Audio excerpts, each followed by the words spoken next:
Good morning, good afternoon, good evening, everyone. My name is Frederick Winsness, and I am with NetHope. And want to welcome everyone to yet another NetHope Solutions Center webinar in this series of webinars we have with the No Loss Generation Tech Task Force. Today we're going to hear about Accenture's response to the refugee crisis and hear about some case studies and opportunity for partnering. You see the partners upwardly global. Finnish Red Cross is joining us today. Before we introduce speakers and the moderator, I want to go over our normal housekeeping rules. I want to ask everyone to keep their lines muted to minimize background noise. We will have a question and answer session towards the end of the hour today, so encourage everybody to open the chat window in WebEx and line up your questions there. And we will facilitate a discussion and Q&A towards the end of the hour. At the same time, right before we end, we will point you to a webinar satisfaction poll, and we ask that you kindly answer that so we can get your feedback and potential prompt to follow up discussions with you afterwards. We are recording this session, so you will also find a follow-up email with a pointer to where we have posted recordings and the materials being presented today. And with no further ado, I want to introduce Leila Toplik. Leila is the lead for the No Loss Generation Tech Task Force here at NetHope, and you see her email address here. We'll make sure that all the presenters' email addresses will be included in the follow-up email as well. Leila, I'll pass it on to you to introduce the rest of the speakers. Thank you so much, Frederick. Good morning or good afternoon, everyone. If we can quickly switch to the No Loss Generation slides. So thank you again for joining us this morning. For those of you who are new to the No Loss Generation Technology Task Force, and we have a number of new members, welcome. And here's a brief introduction. I will just skip to the next slide. Here we go. So the task force was set up in March this year by NetHope and the No Loss Generation Initiative to connect experts in refugee response with the private sector expertise. So we have a number of private sector companies also attending this webinar, in addition to Accenture. We do that by focusing on cross-sector information sharing, like these webinars, and also project-based tech-enabled collaborations with global and local NGOs, private sector companies, academic institutions, and host governments. And membership to the task force is open to all of you. On this slide, you see some of the organizations that are participating in the task force. If you haven't signed up for the task force yet, I invite you to do that right after the call. We'll make sure to include the link in the chat window. So now I want to call your attention to several of the resources that we've put together in partnership with a number of you. Number one, it's the webinars. If you're joining these webinars for the first time, make sure to check out our past webinars, as there are a number of excellent resources such as skills training curriculum, platforms for scholarships and higher education, program designs, outcome frameworks, and also potential partners that you will find by reviewing the recordings and the slides from the past webinars. And we will be sending also year-end recap in December. And webinar topics are based on your work and your needs, so you can always email me if you have any suggestions. What's coming in December and January, we have a number of really exciting topics.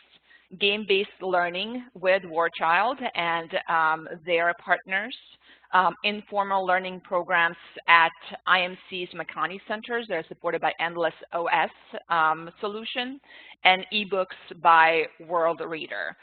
Again, email me if there are other interesting topics and relevant topics that you would like to cover. The second set of resources is really for those of you who are at private sector companies or partnering with private sector companies.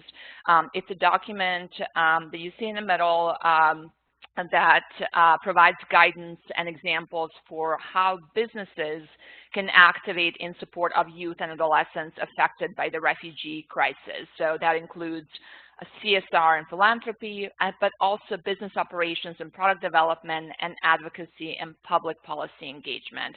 So great document to read through and also share with your partners.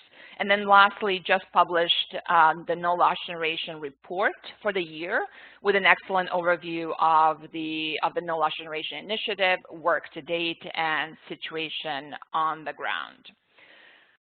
Before we go into the topic for today, I do want to just emphasize that at the task force, we're currently focusing on the specific challenges that are faced by displaced youth and adolescents, which is the third pillar of NLG. The other two pillars are education and child protection.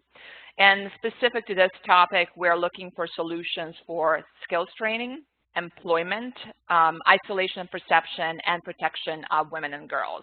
So if you have programs, ICT-enabled solutions that can help address these challenges, please contact me. We're in the process of scoping out several cross-sector project-based collaborations that were initiated at the NLG Symposium in September, and would love to have more of you join us in this effort.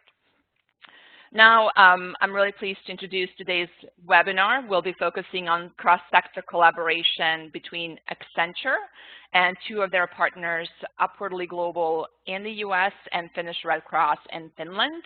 And they will talk about skills training and employment. And it's my pleasure to introduce our speakers today. Alper Yurder, Humanitarian Domain Lead for Accenture Development Partnerships. Wendy Chen, Business Strategy Senior Manager for Accenture Health and Public Service. Tommy Numi, Nordic Lead for Accenture Development Partnerships. Ali Levinsky, National Director of Technical Assistance for Upwardly Global, and Miska Keskinen, Project Manager for Finnish Red Cross. And I will hand it over to Alper to provide the overview of Accenture's response to the refugee crisis. Thank you, Leila. Hopefully everyone can hear me all right, and apologies for my voice as I seem to have caught a cold. Thank you, Leila, for organizing this, and thank you for all our partners for attending. I just want to probably introduce you to Accenture's work in this space with a very brief overview. But before we do that, I want to start with just emphasizing how difficult, how long and hard the refugee journey is, and how many different problems, sub-problems that we have been able to identify that the private sector, third sector, governments, and all kinds of agencies and everyone is working on. And it's a very complicated problem. And today we will be trying to introduce you to some of our work with our partners, especially around livelihoods and education. But just to emphasize that from the moment that a person becomes a displaced individual internally or in a new country, the journey is very hard. It starts with trying to find a safe haven, a shelter, either inside the country or in a completely new place, crossing a border. And then it continues all the way to try and find a new way of integrating into a new host community. That might be including anything from the very initial basic need of proving your identification to officials in a new country, to finding a job, becoming an entrepreneur, and anything else along the journey. And Accenture is working especially across the value chain in terms of settlement and integration. And today we'll try to explain to you some of the examples of the great work that we're doing globally. If we can move to the next slide, Frederick. Yes, thank you very much. So, as you know, Accenture is one of the world's leading professional services firms. We're essentially a consulting company, and we work with our clients to help them go through their business problems. And actually, if you think of some of the world's biggest development problems, such as the refugee issue, different parts of Accenture are coming together to help refugees not only survive in a new location, but actually thrive in the new destination that they have arrived.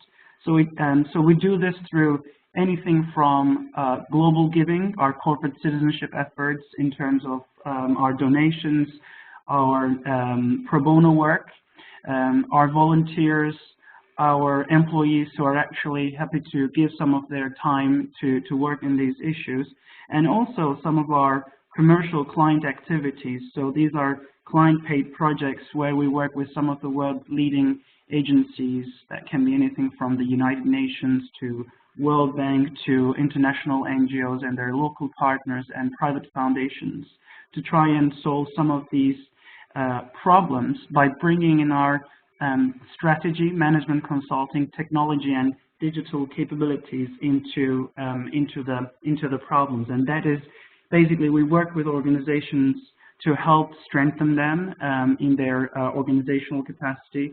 We partner with organizations to help them design and implement programmatic work, so on the strategy of that. We also bring, I guess, one of the very important things that Accenture has been working on, especially with the refugee populations throughout the years, is bringing our technology and innovation capacity to organizations who want to scale up their impact in this field.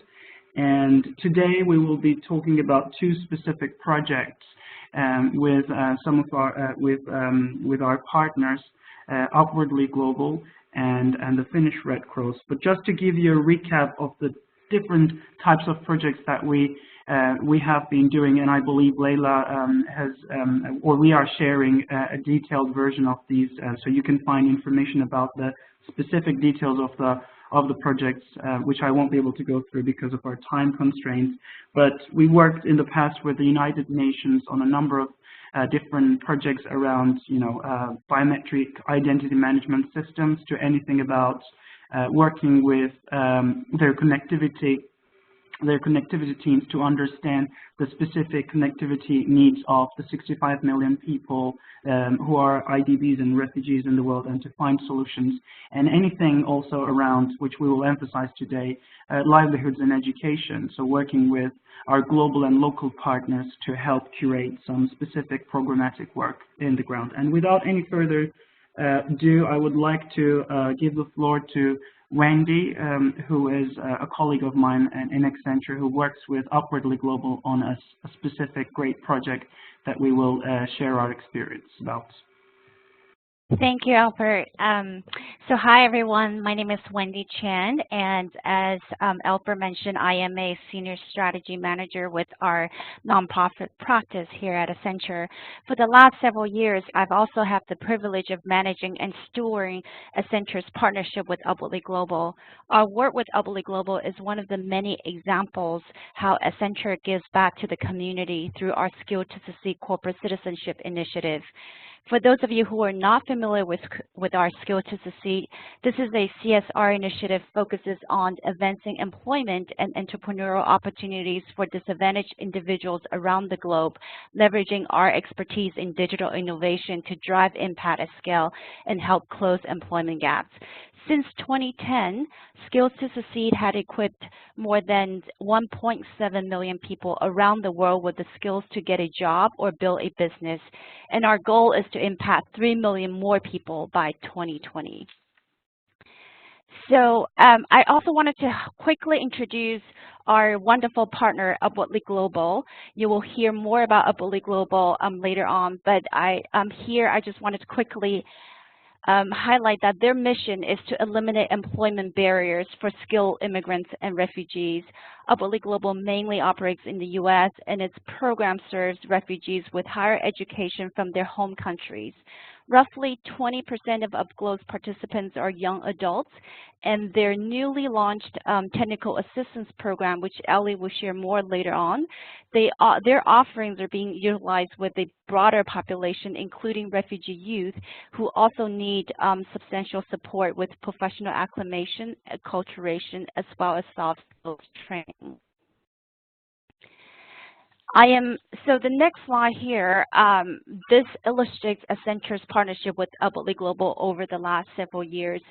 I won't go into details on this slide, but the main points I wanted to highlight are that our partnership is really a long-standing one that began roughly 6 years ago with just a handful of volunteers giving their own time out of our Chicago office. Over time, our relationship has blossomed into a truly multifaceted partnership across employee giving, and our employees giving their own time and volunteering at their own time, Accenture giving cash, as well as pro bono consulting services to UpGlo Global to enhance its capacity, as well as to partnership in recruiting and building reskilling programs for UpGlo's job participants.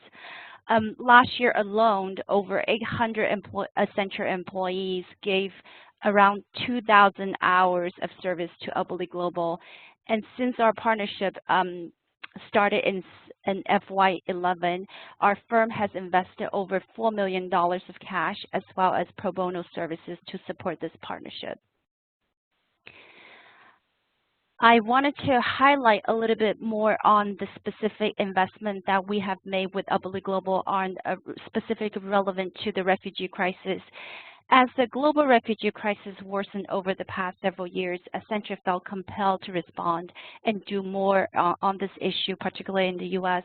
As such, about 18 months ago, we, meaning Accenture's U.S. Corporate Citizenship Program, partnered with UpGlo Global to provide additional programming as well as support to the refugees in their programs. We help UpGlo Global enhance their direct services to the refugees and connect our employees with refugees to provide mentoring as well as recruiting support.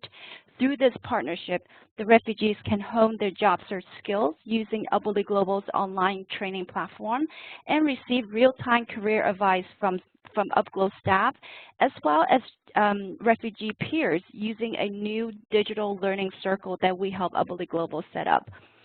The program participants are mentored and helped by Accenture employee volunteers. And also, as I mentioned earlier, they're supported, they're encouraged to apply to Accenture positions, and their application process are being supported by Accenture's recruiting and sourcing community. In addition, we believe a comprehensive refugee initiative really calls for addressing the challenges at the system level around changing mindsets and public perceptions of refugees. And subsequently, we supported UpGlo with a mini PR campaign to educate the public as well as our Accenture employees about the crisis and the refugees' employment needs. Through this campaign, we conducted webinars internally at Accenture to help our employees and the recruiting community understand the needs and the challenges that refugees face when they resettle in a new country.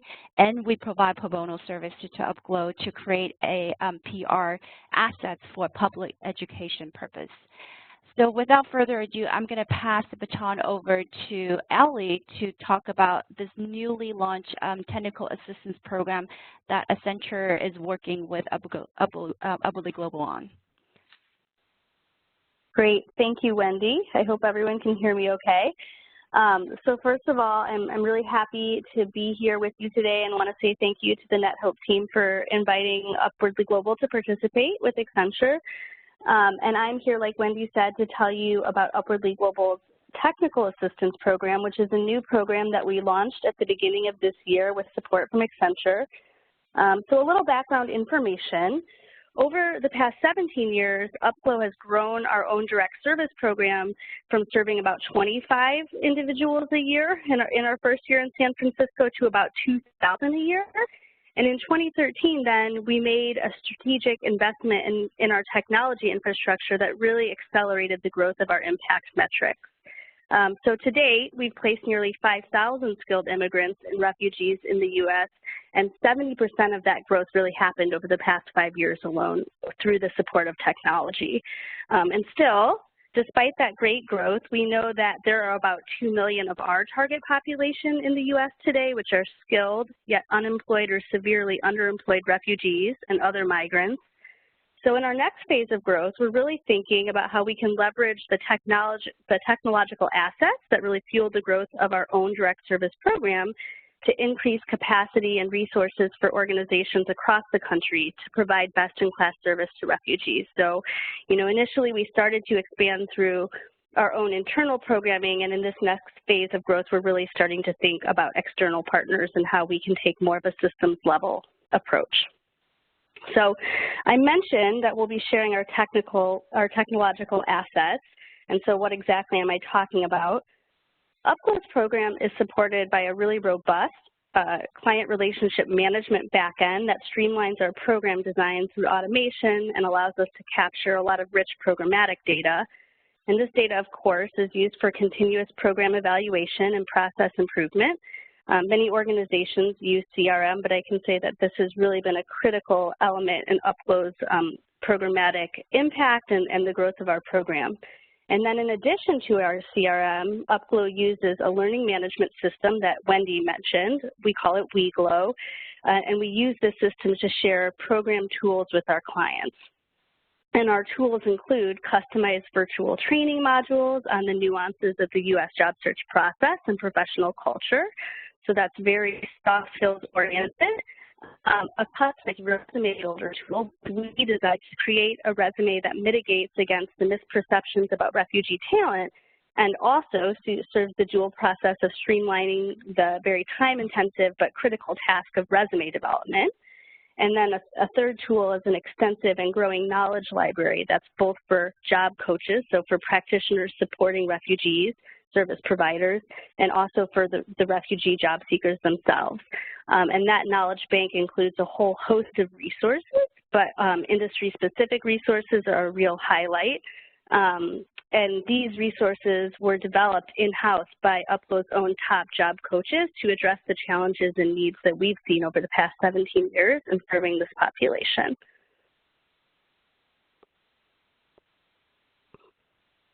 So our module program resources, I think this is a very, very important point. They don't replace in-person support, and they're not intended to. We created these tools in-house in response to our own challenges, and really as an answer to a critical question. We were looking to see how can we scale, how can we increase efficiency, how can we drive greater impact without the same growth in resources, because resources are always scarce. And so we asked ourselves this critical question: what needs can be best supported through technology, and when is a human touch required?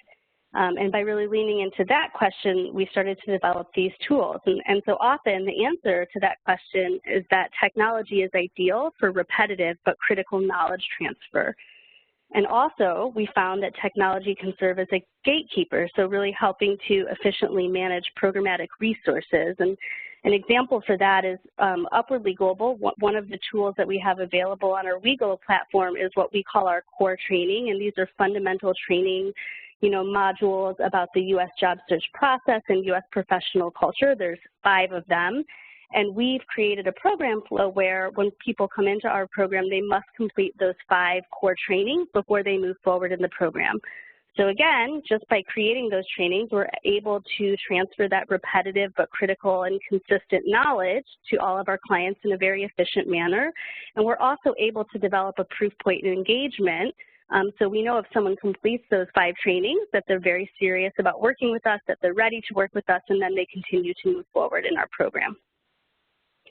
Also, these resources, as I mentioned before, allow us to capture wide-scale data, and that provides great insight into opportunities to refine and improve our programmatic interventions and design.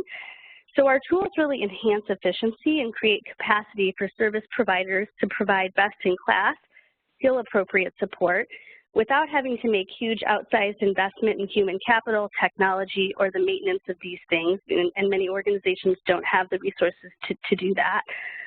So UpGlo intends to continue to function really as a research and development center for our partner organizations. And as we test and improve new content and programmatic innovations, we intend to roll these resources out to partners in the field through our UpGlo platform.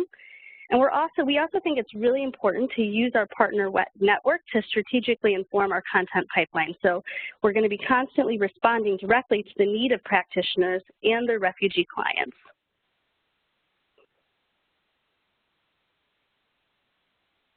All right, hope I'm doing okay on time here. So next slide here. This year, we really already adapted our in-house learning management system at the beginning of the year and the CRM backend to create a beta version of our partner portal. So we wanted to do a little testing first before we went all in on this strategy. And so we've been testing this platform with partners across the country, all the way from Utah to Pennsylvania. And this testing has been really important in informing our product development process.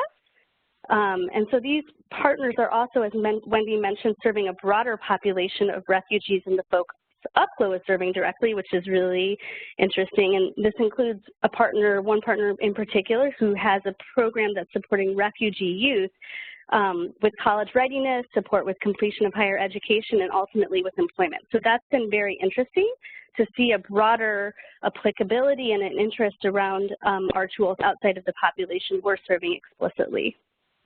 And also, these partners include a pilot project in Stuttgart, Germany, where our program model and tools are being implemented on the ground in partnership with the Stuttgart Community Foundation and a startup organization called Migration Ventures. So incredibly, something that I thought was really interesting is that through that partnership, UpGlo coaches in the U.S. have had the opportunity to do a little remote coaching work with refugees in Germany, and we're actually able to drive some really strong placement outcomes. That's something we didn't plan for. So we're learning a lot through these partnerships about the ways our tools and our program models can be applied both here and abroad to drive great impact, and we're excited to continue to test and learn about the global applicability of our work in particular. Quickly, I'll mention we are exploring opportunities for seed funding to do kind of a landscape scan in Europe and potentially in the Middle East to deepen our understanding of the global applicability of our tools. So that's very exciting. And then the last slide today that I want to talk about really calls out, in particular, the work that we did with Accenture around this beta version of our platform. So simultaneous to the sort of these beta partnerships that I mentioned, we've been working very, very closely with Accenture to apply early customer feedback from these partners and to develop the necessary functional requirements to bring our product to scale. So Accenture had assigned a wonderful team of consultants to work with us really on fleshing out the functional requirements, the business model around this program, the necessary inputs. And I can tell you, I never fully appreciated the value of consultants until I completed this project with Accenture. They were wonderful. So based on all that great work, in the last quarter of this year, we're revamping our product based on those recommendations with an eye to relaunch our portal in February and to ramp up partnerships across the United States in May. And so we are seeking partners in the U.S. and internationally, and we're looking to increase capacity to support the economic integration of refugees around the world. And so the way it works is that partners access our tools through a moderate annual licensing fee, which includes a dedicated support from an UpGlo account manager. And that account manager really supports with the implementation and adoption of the portal. So if anyone in the call is interested in learning more, of course, we're happy to talk more. But in a nutshell, just in summary of what the program is all about, we really want to ensure that wherever a refugee lands, they're presented with the opportunity to build meaningful careers and economic self-sufficiency, and that little gaps in knowledge don't become long-term barriers to, prosperity.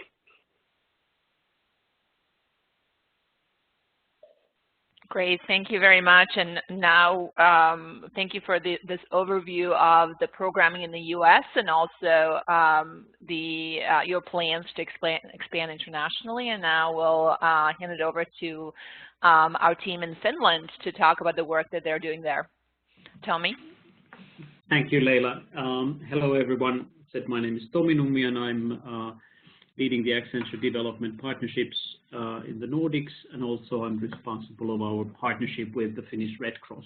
So I will briefly talk about the partnership and our journey together, and then hand it over to Miska, who will then take you through what the project is about in more detail.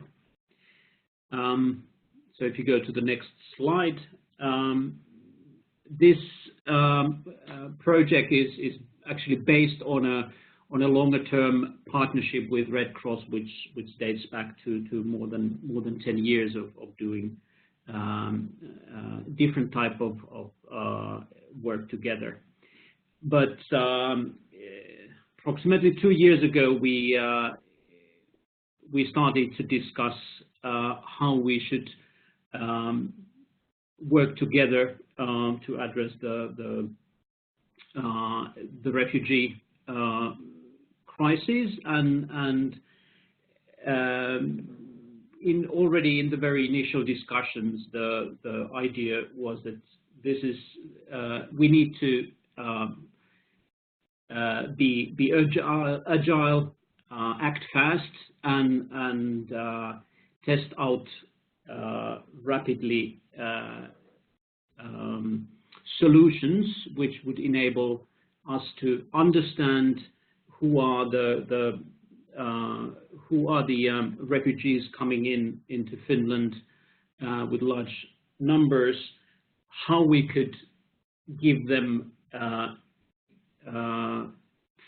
fast and easily an experience of what Finnish culture and Finnish work life is, and how we could recognize them for that experience, so that they would have a better chance to then take the next step. And actually, from in less than 2 months from our initial discussion, we had the first pilot ongoing around this concept. We tested it, adjusted it a bit, and then approximately 4 or 5 months after the start, we had come to a phase where we thought that, okay, we have a good enough version that we can move forward into and look into how we could scale it up. And there, all the time, our principle was to look into solution where we can really mainstream the project, so that it would become part and parcel of the everyday work that's done in the reception centers, and also to find the right partners to join, so that we can find owners for different components of the project where to run this sustainably and long term. And then that phase was a lot about building communication material, deploying the project into new areas, and also a lot of work around figuring out what policies, legislation, and was related to this area. And then now we are in a phase where we are really continuing the deployment, communication, training efforts to really make the project embed into the normal routine that processes in the reception centers, and also giving the opportunity for the concept to evolve, and while we are moving on to look also beyond the current scope and see what else there could be, how we could further support this target. But and throughout this process, we mainly the Accenture's role has been to first of all co-create around what the concept could be, and what's then developing the project management processes, how we can sustainably scale it into a nationwide program. using our networks to bring in new partners and helping out in the communication efforts also to new stakeholder groups.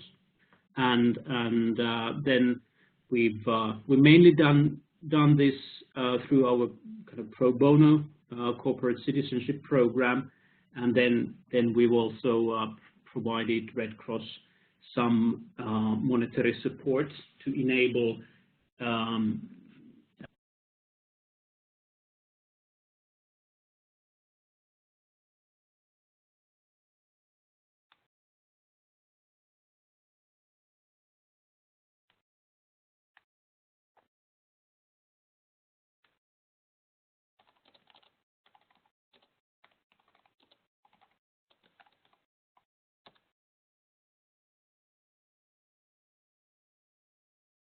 Yeah, I think we actually lost the audio from Tommy. I apologize for that. Maybe we can move on to Miska? Yeah. Miska. Yes. Miska, you there? Yes. Okay. I'll try to continue from Tommy. Oh, so good evening, or should I say good morning from Finland? Yeah, my name is Miska Keskinen, and I work for the Red Cross. And thank you for the opportunity to present our program here. And like Tommy said, 2015 was a remarkable year in a Finnish refugee politics. The flow of the people was huge. We got more asylum seekers than ever after Second World War. So this started the biggest domestic aid operation in Finnish Red Cross. Majority of the asylum seekers were young men from Iraq, Afghanistan, Somalia, and thousands of them were minors under 18 years old. So something new has to be done. Red Cross was prepared to answer this need.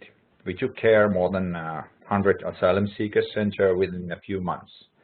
But still, something needs to be done. Officially, the law in Finland says there is no integration to the society before one gets his residence permit to stay in Finland. But as a Red Cross, we like to think a little bit differently. We said every one of these humans are possible citizens to Finland in the future. So we started to talk about early integration during the asylum seekers process. Asylum seekers have skills, education, willingness to be a part of society in a new country. One of the easiest ways to integrate is to do work. But because of the Finnish law, asylum seekers are in a gray zone. Before 2015, there were hardly any attempt to integrate asylums through this thinking. There was no practice how to working life in Finland can meet newcomers. For example, workplaces in Finland were not prepared for foreign workers. Of course, not all of them, but some of them were. Questions like how asylum seekers will pay tax, insurance, social security, how to get salary because they don't have a bank account, language barrier, etc. So a lot of things to mind. Altogether, a meaningful life while waiting a decision in Finland required something different. And luckily, economical depression started to disappear in Finland. And the demand of new workforce started to rise. And luckily, we found a connection to Accenture at this point. So we started a program with the help of Accenture. Basically, we offer a people skills survey in our Asylum Seekers Center. It is an interview. We do this to the people older than 18 years, not for youngsters at this point. For this documenting skills and experiences, it required a new digital platform. So we did it. It's called Lyyti in Finland. To this database, we have done now about 1,800 interviews. We asked about formal and non-formal education, skills, hobbies. The most difficult question seems to be still, what do you want to do? Because here in Finland, you can choose. You have options, for example, education, to choose what you want to study. But you have to know what you want to do. So Red Cross find good information about our customers in Asylum Seeker Center. Of course, not everything went as by the book. We have people here, for example, without writing or reading skills. So a new start in a new society is difficult because of that. And this project is a little different. It has difficulties to help this kind of people. According to the law, the Finnish law, once again, asylum can't be trainees in a working life. Without Finnish language and know-how about working life in Finland, as a foreigner, it's really hard to get work from here. So, we had to develop on-the-job learning program. This program offers easy way to see Finnish working life. It's voluntary. There is no salary. A person spends 6 hours a day for 1 to 3 weeks at the same job learning place. A job learning place is located to a private company, NGO, or communal place like city services. And after this period, a person gets a certificate and feedback.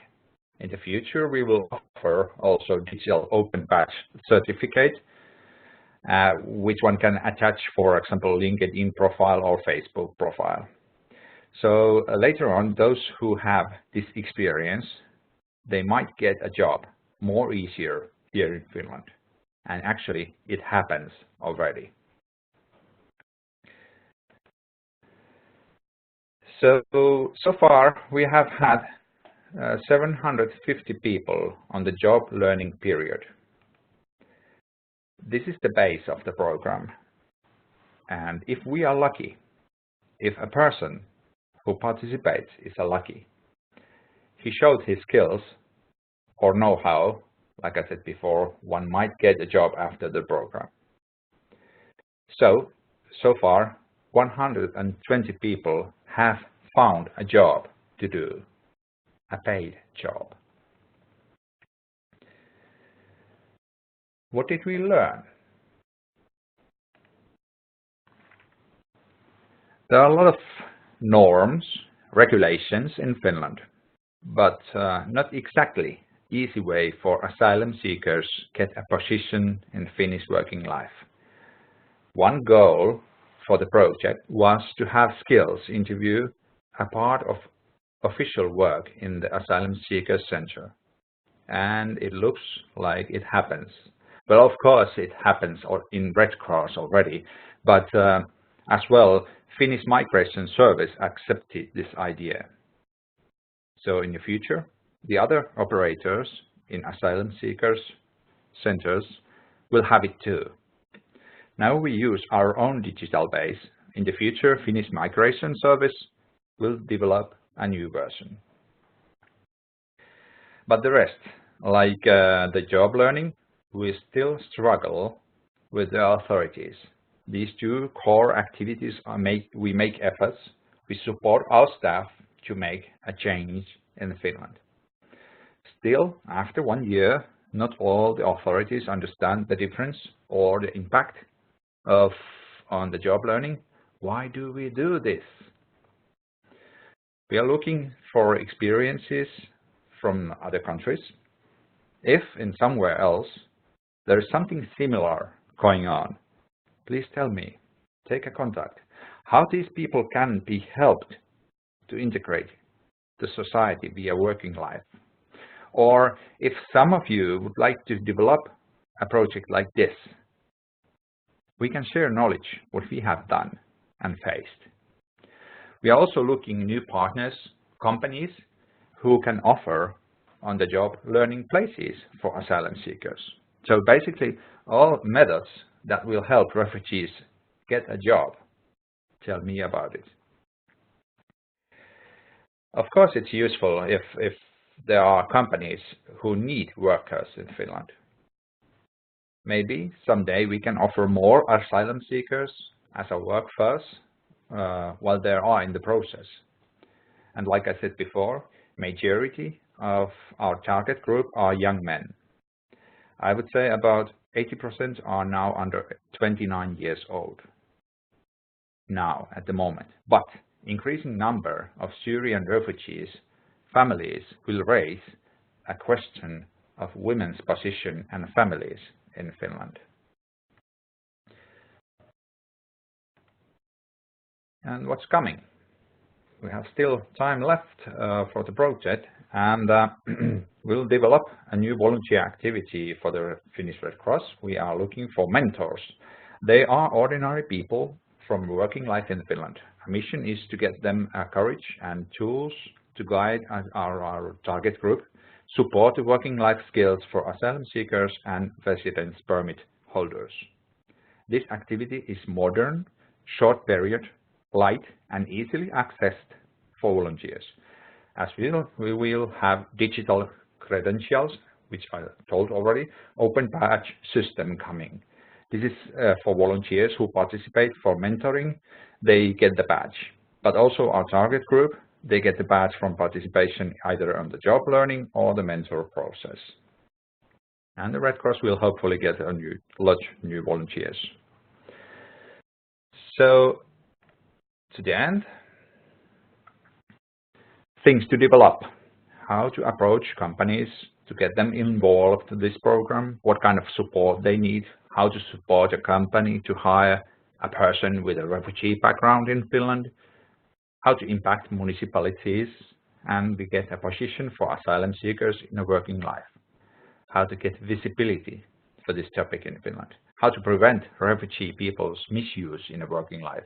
This is something what we have heard from other countries. So we need to support and then embed these activities to Red Cross so that when project is finished, activity is still strong enough to continue.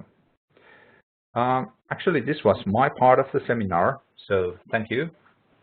Thank you, Miska. Thank you, Tommy, and thank you also, Alper, Wendy, and Ali. We have a few minutes for questions and a number of questions, but before we do that, since we've had 5 speakers talking about some really important work, quick recap of what we just shared. One is really an example of a private sector company, a global company that's responding to the global refugee crisis by activating their resources that they have and their expertise locally, so specific to the US and Finland. It's also an example of how both private and humanitarian sector organizations are leveraging technology where really needed to reach and engage refugees, and where they're adapting either existing or creating new assets like content, like training content to meet their unique needs. And you've heard from Ali and Miska about the program designs for connecting refugees to employment. And as Miska said, employment is a critical part of integration into their new societies. So we'll kick it off with questions, and please do keep questions coming, and we'll make sure to answer as many as possible on the call or follow up after the call. The first question is for the team from Accenture, and it's really about understanding what does it take to partner with Accenture in a local market, whether it's specific to a refugee crisis, and there was also a question about potentially your focus on health. So if Alper, Wendy, and Tommy could speak to this question. Yes, I'll try to briefly answer. And realizing that we don't have the time for all questions now, I believe it would be fair to say on behalf of everyone, please share your questions with us via email. I guess our contacts will be delivered. But briefly to answer the question, to engage with Accenture on your local team, I guess, again, send us an email after this webinar, and we can either get in touch with you directly or direct you towards the right people. And as briefly mentioned, Accenture is a huge global company, and there are different parts of the organization working on this. Today, we brought to your attention some of our examples from our pro bono work, our global corporate citizenship work, and some of our client-paid project works. So it can be there can be a number of different engagement ways. Therefore, again, there is no one solution that fits all. So please get in touch, and we can figure out what's the best way to work out. And for the second question about health, Accenture Development Partnerships, just speaking on behalf of my team, and Wendy also is from our health and public service practice in the US.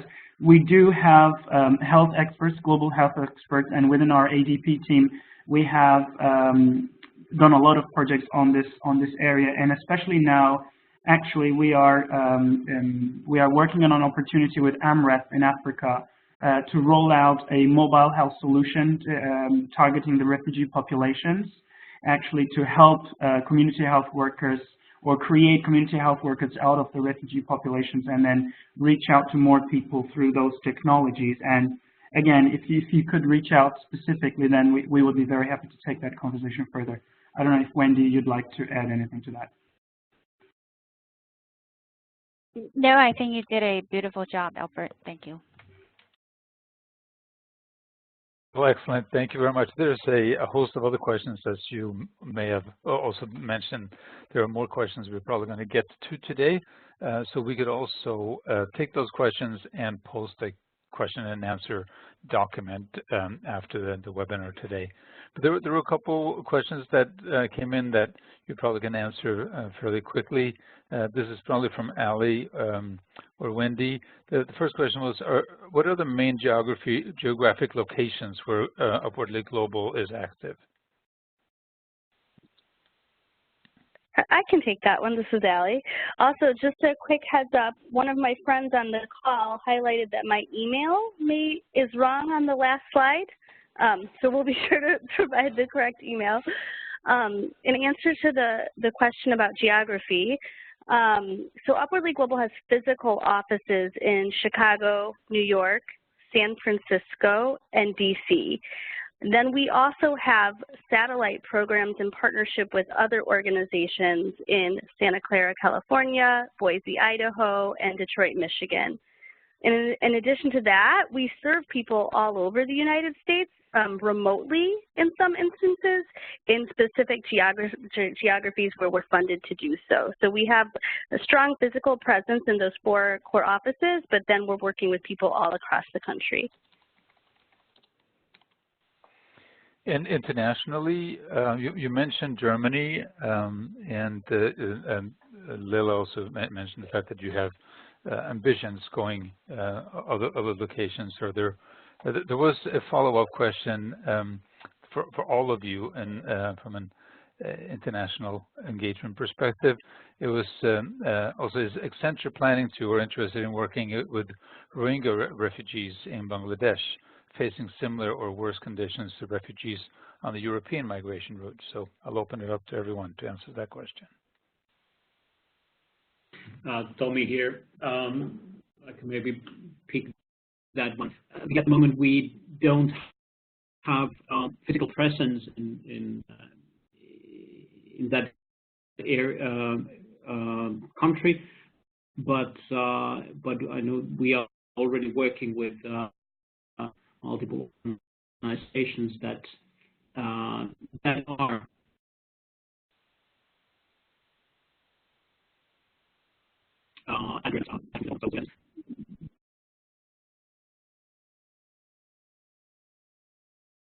we are not the best. Once again, feel free to drop us a note and we'll discuss more.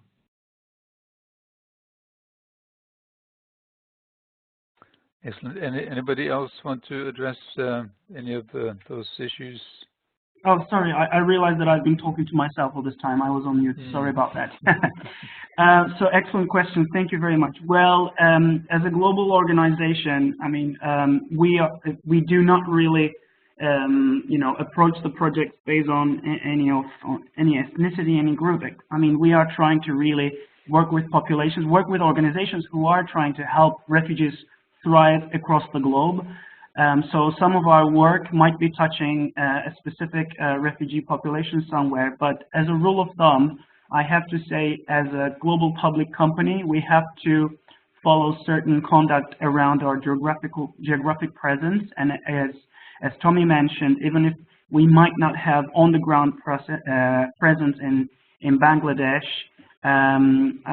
for example, the work that I was doing in Turkey last year, we had people from refugees from Iraq, Afghanistan, Pakistan. So, the work that we do, I guess, touches everyone in different levels. But if there's a specific focus on that population, I believe we would try to figure out what's the best way to reach out to that population by using some partner organizations on the ground, third parties, or if our work is touching those people at a global level, then that's the way we try to work around some of the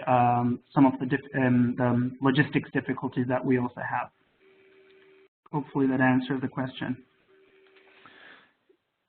Yeah, that's great. Thank you so much. And actually, one question that's as we talked about both private sector and the local organizations, Upwardly Global and Finnish Red Cross, we do have a couple of academic institutions on the call. So the question is also around how they can support employment efforts, whether it's by working with that target audience. So in Finland, as Miska mentioned, is 18 and above, or even starting earlier with the younger target population to prepare them for the services that organizations like Upwardly Global and Finnish Red Cross can provide. So again, academic institutions, what can they do to support employment efforts? I think this question is for Ali and Miska. So this is Ali. Hi. From my perspective, I think that there's a real opportunity for academic institutions to look at where they might be able to fill gaps in knowledge, skills, and aptitude. So that might look like soft skills gaps. That might look like technical skills gaps. It could be language gaps. But I think, in Canada, they talk about these programs as bridge programs, and they have a very effective system for sort of using, in particular, the community college system for looking at sort of where there's holes and where they can fill through their educational institutions. So I think there's a lot of opportunity there. And Miska, anything from you on in Finland? Is there anything that you think, based on your program design, that academic institutions could be doing to support your work? Yes, definitely. Actually, tomorrow there is a global ICRC, our Geneva headquarter, actually training high school students in Turku, for example, where do I live. So yes, NGOs have programs and skills what we can share to universities, for example, academic world also. So we just have to find the partnership as well. We need good persons from the academic world to be future helpers to NGOs, if I say so. So something like this. May I continue a bit? Another angle that you could think of is one of the key things in these programs and projects is to show the and validate the impact and value, and there the research resources that academic institutions have and the knowledge skills around that could be highly valuable to these type of projects to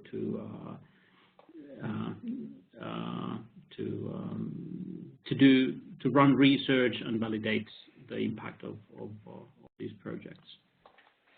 Excellent. Thank you very much. I think we have time to squeeze in one more question. And while that being answered, I'm going to post a link to our webinar satisfaction poll in the chat window as well. Would appreciate people answering a few questions there. But there was initially a question from Wendy. You mentioned that the learning component is digital, and somebody wanted to know what percentage of the refugees are computer literate, and then if the learning component is digital, can anyone from anywhere in the world access the online training? Yes, so that's a good question. In terms of the learning component, the digital learning circle, that was a program specifically we worked with UpGlo Global in launching, and because UpGlo Global only they only work with immigrants and refugees who have a college degree and above. So I would say the majority, if not all, of the participants in the program actually are pretty comfortable with computer and digital technology. I will defer to Ellie to speak about the access to the digital learning circle as well as their online platform for global access. Yeah, sure, Wendy. So, agree with what you said. Also, our web-based platform is mobile phone accessible, which is hugely important. We do get feedback that not all refugees obviously have consistent access to a computer and to internet capability, but most, or many, most is an overstatement, many have access to a smartphone. And so we're hoping that the mobile accessibility enables greater access than might be possible just through a computer. Great. Thank you so much. We're already at 1 minute over. Hopefully everybody has also had the opportunity to start filling out the webinar satisfaction poll. I'd like to thank our speakers, Alper, Wendy, Tommy, Ali, and Miska. We will be sharing both the webinar recording, the slides, and all the correct contact information for our speakers. And do keep an eye on invitation to future webinars. We have 2 webinars that are going to be coming up in December, and reach out if you have any specific questions or needs that you'd like to see covered on the task force webinar. So thanks again for joining us, and have a great day or great evening depending on where you are. Thank you. Thank you, Leila. Thank you, Leila, for organizing, and thanks everyone for attending. And Frederick, of course, for your moderation. Thank you. My pleasure. Thanks for all the great work you do.